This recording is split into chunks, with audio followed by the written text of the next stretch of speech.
Oops, tara guys, barley muna tayo ngayon guys. Na-miss ko ang aking barley. So, magtitimpla lang ako ng barley guys. Pasakali lang natin to. So, ayan guys, binigyan ko ng 2 yelo.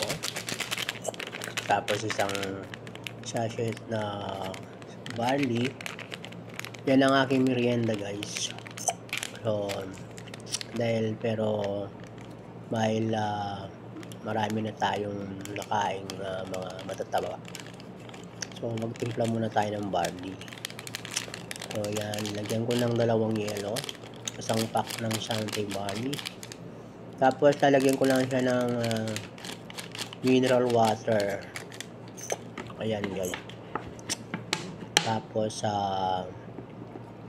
lagyan mo na ng water. Yan. Diba? So, napakasimpleng gawin, guys. Meron na tayong juice.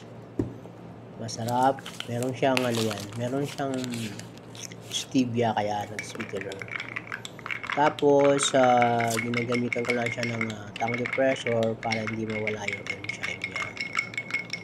Ayan guys. So, kasi kapag ginamitan mo ng kutsara yan, o kutserita at tinidor, so mawawala ang enzyme ng barley. Kaya dapat mga ganyan ang panghalo natin guys. Okay, so ang sarap niyan guys. Merienda muna tayo, so talo-talo na yan guys. Na-miss ko ang aking barley, so nagtimpla tayo ng merienda. So yan ang aking kasing merienda namin yan guys. Salamat.